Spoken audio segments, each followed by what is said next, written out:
जन साथियों, स्वागत है आप सभी का एक बार फिर से। उम्मीद है दोस्तों आप सभी बेहतरीन होंगे और आप सभी की तैयारी बहुत शानदार चल रही होगी। आपने देखा आरपीएफ कांस्टेबल का नोटिफिकेशन आ चुका है और आप अब तैयारी बहुत ही बेहतरीन करेंगे। 4082 पद आए हैं। पद कम नहीं है, लेकिन हाँ, फिजिकल अच्छा होता है तो इसमें पद बहुत ही आप लोग देखेंगे कि एक अच्छी तैयारी अगर आपकी रही तो सिलेक्शन आपका 110% होगा। तो उसी तैयारी को बेहतरीन करने के लिए हम प्रीवियस ईयर क्वेश्चन आपके लिए लगातार लाते हैं। 17 जनवरी 2019 की शिफ्ट थर्ड के प्रीवियस ईयर क्वेश्चन है। आपको यहाँ से लेवल भी पता चल जाएगा, जीके का लेवल क्या रहेगा। 50 क्वेश्चन है, पूरे क्वेश्चन आपको देखने हैं। इससे पहले भी कई प्रीवियस ईयर क्वेश्चन करवा चुके हैं, लिंक नीचे डिस्क्रिप्शन में दिया गया है। आरपीएफ कांस्टेबल और आरपीएफ एसआई दोनों के मैंने प्रीवियस ईयर क्वेश्चन करवाए। आज कांस्टेबल का लेकर आया हूँ। इसमें लास्ट में जरूर बताना कितने आपके क्वेश्चन सही रहे। ठीक है, 50 को पूरा देखिए और फिर बताइए कितने क्वेश्चन आपने सही किए। चलिए शुरुआत करेंगे आज के पहले क्वेश्चन से। और पहला क्वेश्चन आप सभी की स्क्रीन पर ये रहेगा। राइट आंसर क्या है आपको बताना है। पहला क्वेश्चन, पहला साइंस का क्वेश्चन है, ध्यान से पढ़िए और राइट आंसर दीजिए। कह रहे इनमें से कौन सा विकल्प हवा की धूल और धुरी के कारण प्रकाश के फैलाव की घटना को उजागर करता है।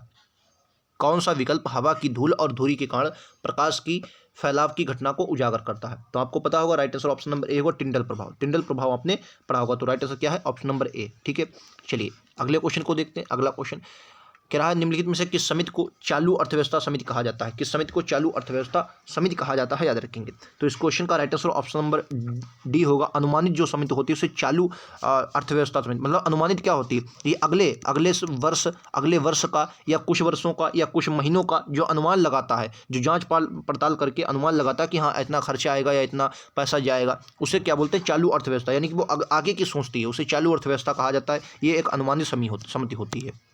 नेक्स्ट क्वेश्चन कह रहा बैडमिंटन खेल निम्नलिखित में से किस शब्द से संबंधित है? जो बैडमिंटन खेल है वो किस शब्द मतलब में से किस शब्द से संबंधित है? नेंडन, ड्रॉप, डॉल्फिन किक या गुगली? तो गुगली तो क्रिकेट में फेंकी जाती है, ड्रॉप होगा ड्रॉप। ये बैडमिंटन से संबंधित एक शब्द है, ड्रॉप। ठीक है, याद रखेंगे, ड्रॉप हो गया, ये बैडमिंटन से शब्द है, बाकी गुगली तो क्रिकेट से संबंधित है। नेक्स्ट क्वेश्चन आपकी स्क्रीन पर ये रहा। राष्ट्रपति राज्य मानवाधिकार आयोग के सदस्यों को किसकी सिफारिश पर हटा सकता है? Very important question. राज्य मानवाधिकार कोई जो सदस्य होते हैं उनको बताना किसकी सिफारिश पर हटा सकता है। देखो राष्ट्रपति जो है वो राज्य मानवाधिकार के सदस्यों को राज्यपाल की सिफारिश पर हटा सकता है। किसकी? राज्यपाल की सिफारिश पर हटा सकता है। राज्य मानवाधिकार के जो आयोग के अध्यक्ष होते हैं वह अन्य सदस्य होते हैं, उनकी नियुक्ति की अगर बात करते हैं, नियुक्ति कैसे होती है? तो नियुक्ति जो होती है वो राज्यपाल के विशेष समिति की सिफारिश पर होती है। वो भी किसे? राज्यपाल की जो विशेष समिति बनाई जाती है, राज्यपाल की जो विशेष समिति बनाई जाती है उसकी सिफारिश पर नियुक्ति भी होती है, और हटाया भी इनको राज्यपाल की सिफारिश पर ही जाता है। नेक्स्ट क्वेश्चन देखिए, निम्नलिखित राजवंशों में से किसने सिजेरियन शैली की वास्तुकला का परिचय दिया था? सिजेरियन शैली की वास्तुकला का परिचय इनमें से किसने दिया था? आपको बताना है। क्वेश्चन का राइट आंसर चालुक्य वंश हो जाएगा।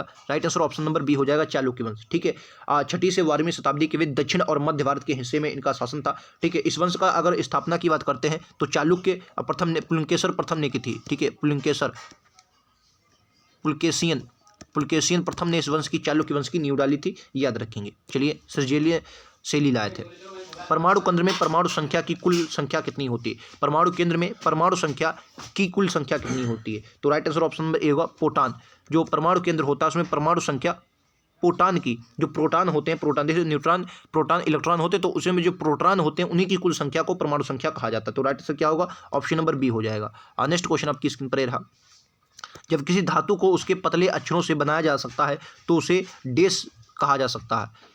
मतलब जो धातु होती है उसके पतले अक्षरों से बनाया जा सकता है, तो याद रखेंगे उसको भैया वृद्धि बोलते हैं, उसे वृद्धि कहा जा सकता है। राइट आंसर क्या होगा? सी होगा। ठीक है, नेक्स्ट क्वेश्चन, क्वेश्चन नंबर 8 आपको बताना है राइट आंसर क्या होगा। न्यूटन के दूसरे गतिशील नियम के अनुसार किसी वस्तु पर कार्य करने वाला बल उत्पाद डेस और से हटा दिया जाता है।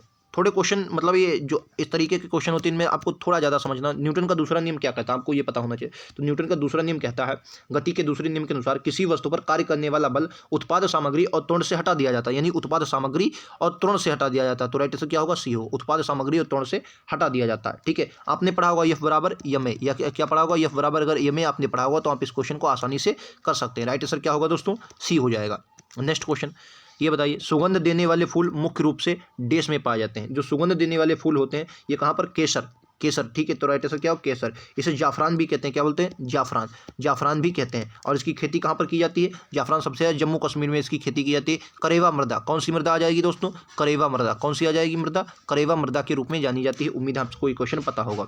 नेक्स्ट क्वेश्चन देखिए, क्वेश्चन नंबर 10 बताइए, भारत के किस राज्य में जवादी और सेवरायन, सेवरायन इसे सेवराय की पहाड़ियाँ भी कई बार आता है, सेवराय, यहाँ पर सेवराय की पहाड़ियाँ भी देखने को मिलती हैं, कहाँ पर है, और कई बार एग्जाम में सीधा क्वेश्चन पूछा गया। जब आप पूर्वी घाट देखते हैं, कौन सा दोस्तों घाट अगर पढ़ते हैं, पूर्वी घाट अगर आप पढ़ते हैं तो पूर्वी घाट में तमिलनाडु वाले क्षेत्र में, कौन वाले क्षेत्र में, तमिलनाडु के क्षेत्र में आपको जवादी और सेवराय की पहाड़ियाँ देखने को मिलती हैं। कौन सी, जवादी और सेवराय की पहाड़ियाँ देखने को मिलती हैं। Right answer option number C हो जाएगा। नेक्स्ट क्वेश्चन देखिए, ध्वनि की गुणवत्ता इसके द्वार पर निर्भर करती है, किस पर जो ध्वनि की तीव्रता होती है वो आपको पता, फ्रीक्वेंसी पर निर्भर करती है। किस पर दोस्तों, फ्रीक्वेंसी पर निर्भर करती है। फ्रीक्वेंसी मतलब क्या बोलते हैं, आवृत्ति, फ्रीक्वेंसी मतलब आवृत्ति पर निर्भर करती है। राइट आंसर क्या होगा, right answer option number C हो जाएगा।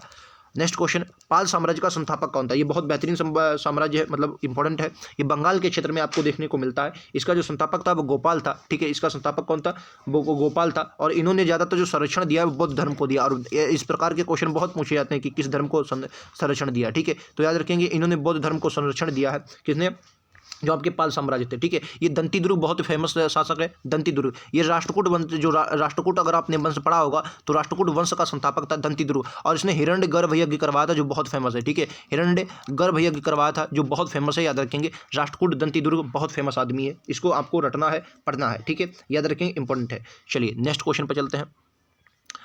अगला क्वेश्चन, ट्रॉफी के संबंध में एमबीपी शब्द का पूरा नाम क्या है, ट्रॉफी के संबंध में एमबीपी का पूरा नाम क्या है, यानी कि एमवीपी, एमबीपी, तो इसे क्या बोलते हैं, सबसे मूल्यवान खिलाड़ी, यानी मोस्ट वैल्यूएबल प्लेयर, ठीक है। सबसे मूल्यवान खिलाड़ी बोला जाता है, ठीक है। सबसे अधिकांश बोला इसमें, right answer option number C हो जाएगा। राइट आंसर क्या, अधिकांश मूल्यवान खिलाड़ी, यानी most valuable player. Right answer क्या होगा, ऑप्शन नंबर सी हो जाएगा।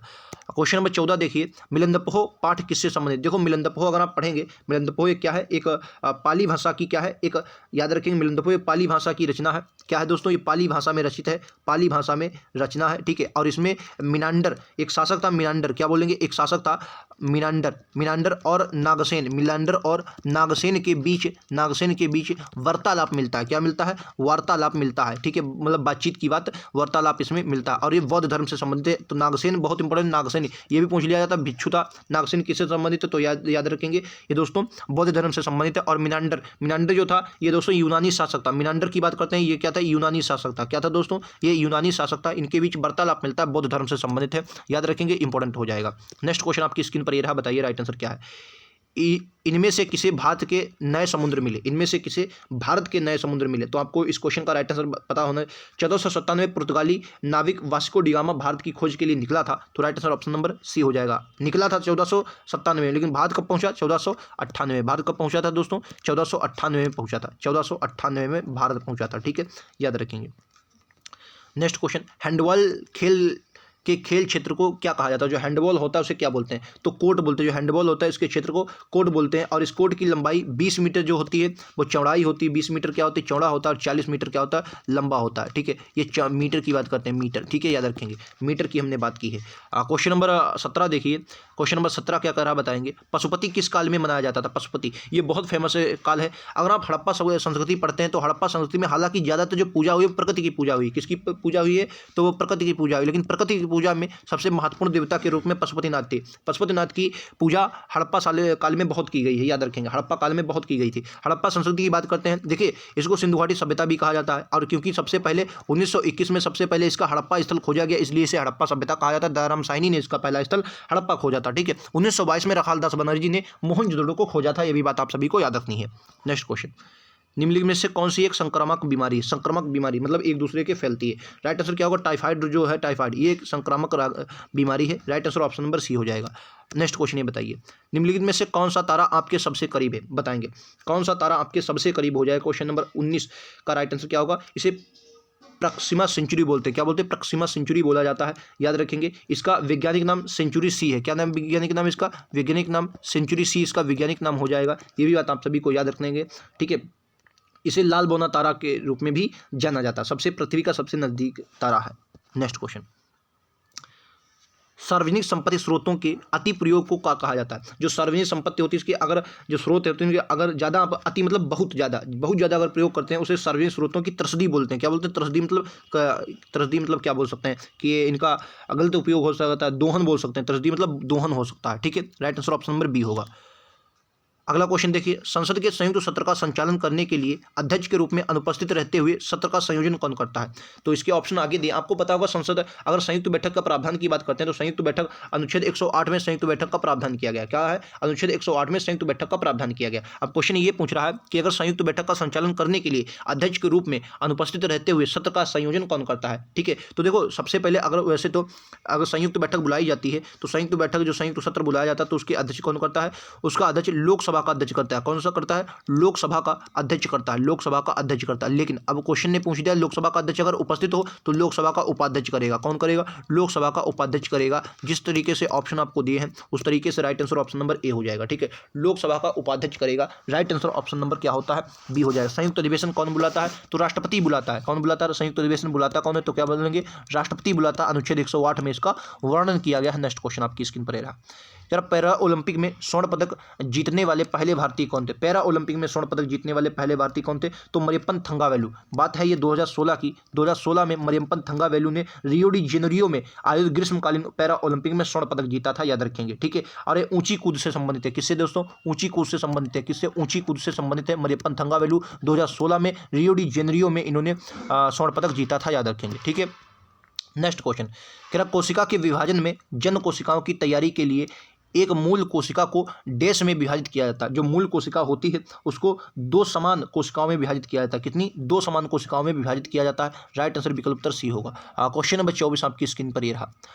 नाट्यशास्त्र के लेखक कौन है? नाट्यशास्त्र के लेखक कौन हो जाएंगे? तो नाट्यशास्त्र के लेखक भरत मुनि हो जाएंगे। बहुत फेमस क्वेश्चन है, ये आपको पता होगा। नाट्यशास्त्र के लेखक कौन हो जाएंगे? भरत मुनि हो जाएंगे। क्वेश्चन नंबर 25, अंतर्राज्यीय परिषद किस मंत्रालय के अंतर्गत आता है? अंतर्राज्यीय परिषद किस मंत्रालय के अंतर्गत? अनुच्छेद की बात करें, अनुच्छेद 263 में अंतर्राज्यीय परिषद का वर्णन किया गया। और अंतर्राज्यीय नदी जल विवाद पूछा जाए तो 262 में अंतर्राज्यीय नदी जल विवाद है। लेकिन अंतर्राज्यीय परिषद की बात करते हैं तो अनुच्छेद 263 में अंतर्राज्यीय परिषद का वर्णन किया गया है। और पहली बार अगर बात करें तो 1990 में पहली बार इसकी स्थापना हुई थी। पहली बार 1990 में इसकी स्थापना पहली बार हुई थी। याद रखेंगे, पहली बार इसकी स्थापना 1990 में हुई थी। और ये गृह मंत्रालय के अधीन आता है। किसके मंत्रालय के अधीन आता है? गृह मंत्रालय के अधीन आता है। याद रखेंगे, right answer option number B होगा।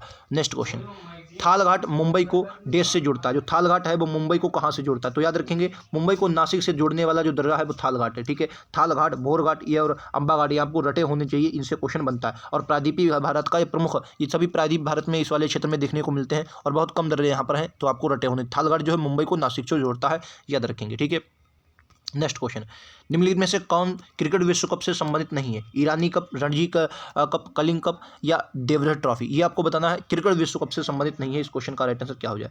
तो इस क्वेश्चन का right answer option number B हो जाएगा। जो कलिंग कप है वो क्रिकेट विश्व कप से संबंधित नहीं है। कलिंग कप ये फुटबॉल से संबंधित। किससे दोस्तों? ये फुटबॉल से संबंधित है। फुटबॉल से। ठीक है, फुटबॉल से संबंधित हो जाएगा। याद रखेंगे। ठीक है, चलिए अगले क्वेश्चन पर चलते हैं। पुरुषों में सेक्स जीन मौजूद होते हैं। तो आपको पुरुषों की अगर पूछी जाती तो आपको पता है XY पुरुषों में पाया जाता है। XY पुरुषों में पाया जाता है और XX महिलाओं में पाया जाता है। XX किस में पाया जाता है? महिलाओं में पाया जाता है। एक सामान्य मनुष्य में 46 गुणसूत्र होते हैं। कितने दोस्तों? 46 गुणसूत्र होते हैं। आपको पता होगा 23 जोड़ी बोल सकते हैं या 46 गुणसूत्र होते हैं। ये भी बात आपको रटी होनी चाहिए। नेक्स्ट क्वेश्चन, क्या भारत, बेल्जियम और स्पेन में किस प्रकार के संघीय शासन का उपयोग किया गया है? ठीक है, बताएंगे। भारत है, बेल्जियम और स्पेन है, किस प्रकार के? देखो अपने यहाँ पहली बात बेल्जियम और स्पेन को छोड़ो। पहली बात अगर आपको अपने यहाँ पता है तो आपको पता होगा वित्तीय संघ का तरीका, प्राकृतिक संघ का तरीका, संघीय रूप में प्रशासित विधि। जो संघीय रूप है उसमें प्रशासित विधि का तरीका हमने अपना है। ठीक है, संघीय रूप में संघीय राज्य, हालांकि संघीय रूप में अगर संघीय राज्य की बात करें हालांकि है, लेकिन जो सबसे ज़्यादा प्रशासित विधि है, सबसे ज़्यादा क्या प्रशासन की विधि हमने अपनाई है। राइट आंसर क्या होगा? सी होगा। राइट आंसर क्या होगा? ऑप्शन नंबर सी हो जाएगा। और इसकी जो विधि हमने ली है वो कहाँ से? संघ की विधि ली है कहाँ से? कनाडा से हमने इसको ग्रहण किया। किससे? कनाडा से ग्रहण किया। ये भी आपको याद रखना है। नेक्स्ट क्वेश्चन, निम्नलिखित में से किस शासक ने पाटलिपुत्र की स्थापना की थी? पाटलिपुत्र की स्थापना की थी। आपको बहुत इंपॉर्टेंट क्वेश्चन ये बताना है।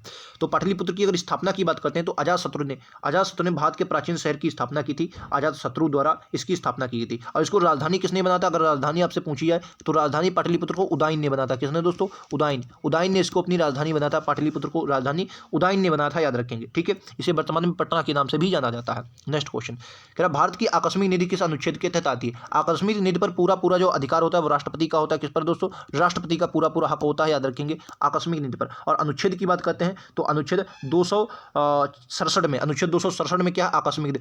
संचित निधि भी पूछी जाती है तो संचित निधि याद रखेंगे। 266 में क्या है दोस्तों? संचित निधि। संचित निधि किस पे है? 266 में संचित निधि है, ठीक है। 280 की बात करते हैं तो उसमें वित्त आयोग आपको देखने को मिलेगा। कौन सा आयोग मिलेगा? वित्त आयोग की बात करते हैं तो 280 में देखने को मिलेगा। 263 में अभी मैंने आपको बताया कौन मिलेगा? अंतर्राज्यीय परिषद की बात करते हैं, इसमें केंद्र और राज्यों के संबंध की बात देखने को मिलती है, अंतर्राज्यीय परिषद, अनुच्छेद 263 में। क्लियर है इतनी बात? चलिए नेक्स्ट पर चलते हैं।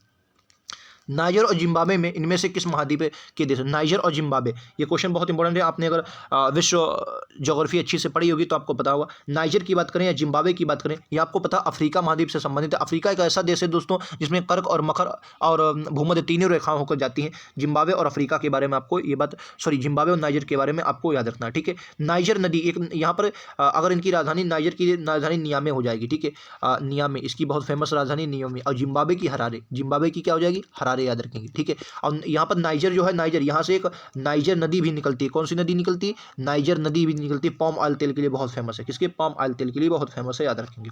चलिए नेक्स्ट क्वेश्चन, राज्य मानवाधिकार आयोग का अध्यक्ष डैश है, कौन होता है? डैश होता है। सर्वोच्च न्यायालय के सेवानिवृत्त न्यायाधीश होते हैं, या उच्च न्यायालय के सेवानिवृत्त न्यायाधीश होते हैं, सुप्रीम कोर्ट के वर्तमान न्यायाधीश होते हैं, या वर्तमान उच्च न्यायालय के मुख्य न्यायाधीश। देखो राज्य मानवाधिकार आयोग से पहला क्वेश्चन या दूसरा क्वेश्चन ही हमने किया, और देखो एक क्वेश्चन और पूछ लिया गया। तो याद रखें जो उच्च न्यायालय होता है उसके सेवानिवृत्त मुख्य न्यायाधीश होते हैं, सेवा, क्योंकि राज्य में उनका पद संभाला जाए तो उच्च न्यायालय से हम लोग इनको ले लेते हैं, ठीक है, याद रखेंगे। चलिए नेक्स्ट क्वेश्चन, निम्नलिखित में से कौन सा अंतिम मौर्य राजा था? अंतिम मौर्य राजा कौन था आपको पता है? तो मौर्य शासक की बात करते हैं, बृहद्रथ अंतिम मौर्य शासक था, जिसकी हत्या पुष्यमित्र शुंग, इसका सेनापति था। कौन? पुष्पमित्र शुंग। पुष्यमित्र जो शुंग था इसका क्या था? सेनापति था, जिसकी हत्या कर दी थी। और शुंग वंश की, मौर्य साम्राज्य के बाद शुंग वंश की नींव डाली थी। शुंग वंश की नींव डाली थी, ये बात आप सभी को याद रखनी इंपॉर्टेंट है, ठीक है। चलिए नेक्स्ट क्वेश्चन पर चलते हैं। निम्नलिखित में से कौन सी नदी बंदरगाह है? नदी बंदरगाह बताना, कौन सा नदी बंदरगाह के रूप में जाना जाता है आपको बताना है, कौन सा नदी बंदरगाह है? तो कोलकाता, जो कोलकाता ये नदी बंदरगाह के रूप में जाना जाता है। कोलकाता क्या है दोस्तों? एक नदी बंदरगाह है, इंपॉर्टेंट है, याद रखेंगे। Right answer option number C हो जाएगा, ठीक है। चलिए कोलकाता एक नदी बंदरगाह है। नेक्स्ट क्वेश्चन नंबर 36 बताइए कि रहा है किस राजधानी में मधुबनी चित्रकला प्रचलित है? मधुबनी फेमस है, तो मधुबनी कहाँ है? बिहार की। मधुबनी कहाँ की है दोस्तों? बिहार की, ठीक है। मधुबनी कहाँ की है? बिहार की है। चित्रकला बहुत फेमस है, कई बार एग्जाम में सीधी छपी है मधुबनी, ठीक है। नेक्स्ट क्वेश्चन, कई आवृत्तियों के मिश्रण से उत्पन्न ध्वनि को कहा जाता है। जो कई आवृत्तियां होती हैं उनसे अगर कोई मिश्रण ध्वनि बनती है उसे क्या बोलते हैं? कई आवृत्तियों के मिश्रण से बनी ध्वनि को एक क्या बोलते हैं? स्वर बोलते हैं। कई आवृत्तियों के मिश्रण से बनी ध्वनि को स्वर बोला जाता है, वॉइस। ऑप्शन नंबर क्या बोलते हैं? ए राइट आंसर होगा, वॉइस बोलते हैं। निम्नलिखित में से किस महासागर की सबसे लंबी तटरेखा? महासागर बोला है, सबसे लंबी महासागर की तटरेखा, तो अटलांटिक महासागर, जो अटलांटिक महासागर है, जो अटलांटिक महासागर की सबसे लंबी तटरेखा। इधर आप यूरोप देखेंगे, उधर आप क्या नाम उसका उत्तरी अमेरिका देखेंगे, फिर दक्षिणी अमेरिका देखेंगे, इन सब के बीच अटलांटिक महासागर देखने को आपको मिलता है। क्लियर है आप सभी को? चलिए नेक्स्ट क्वेश्चन पर चलते हैं। अगला क्वेश्चन ये रहा आपकी स्क्रीन पर। 2011 की जनगणना के अनुसार भारत में शहरी जनसंख्या का प्रतिशत कितना था? तो शहरी जनसंख्या के परसेंटेज की बात करते हैं 2011 के अनुसार, तो 31.16%, 31.16%, option number A right answer हो जाएगा, ठीक है। और ग्रामीण जनसंख्या पूछी जाए तो 68.8%, 68.8% ये आपकी ग्रामीण जनसंख्या थी। 68.8% जो थी वो ग्रामीण जनसंख्या थी 2011 के अनुसार। Right answer option number A हो जाएगा, 31.16%। केंद्रीय प्रशासनिक न्यायाधिकरण किस मंत्रालय के अधीन आता है? जो केंद्रीय प्रशासनिक न्यायाधिकरण है वो किस मंत्रालय के अधीन आता है? ये बहुत इंपॉर्टेंट क्वेश्चन है। संविधान की बात करें अनुच्छेद 323A, अनुच्छेद 323A में, और बात करते हैं 1985 में, संसद ने वर्ष 1985 में प्रशासनिक अधिकरण अधिनियम पारित किया। केंद्रीय प्रशासनिक न्यायाधिकरण कार्मिक मंत्रालय के अधीन आता है। किसके मंत्रालय का अधीन आता है? कार्मिक मंत्रालय के अधीन आता है। राइट आंसर क्या होगा? डी होगा, ये कार्मिक मंत्रालय के अधीन आता है, याद रखेंगे, ठीक है। चलिए नेक्स्ट क्वेश्चन पर चलते हैं। निम्नलिखित में से कौन सा एक बांगर भरा हुआ क्षेत्र है? बांगर, तो इस क्वेश्चन का राइट आंसर क्या होगा? तराई जो होता है, तराई, ये क्या है? बांगर भरा क्षेत्र है, याद रखें। तराई जो होता है बांगर भरा क्षेत्र होता है, याद रखेंगे, ठीक है।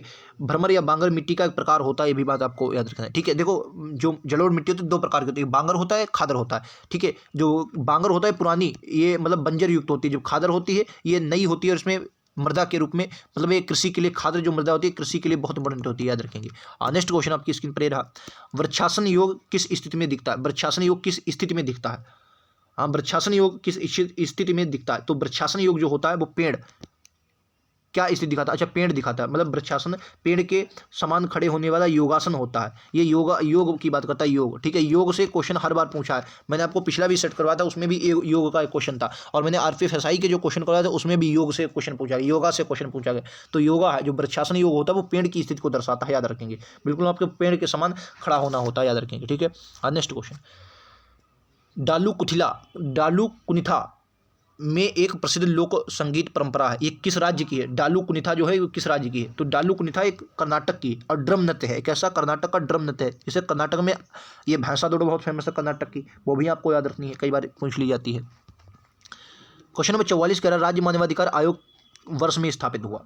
किस वर्ष में राज्य मानवाधिकार आयोग बोलेंगे स्थापित हुआ? तो याद रखेंगे राइट आंसर 1993 हो जाएगा। ऑप्शन नंबर डी के साथ चलते हैं। 1993 में ये क्या हुआ? स्थापित हुआ था। Right answer option number D हो जाएगा।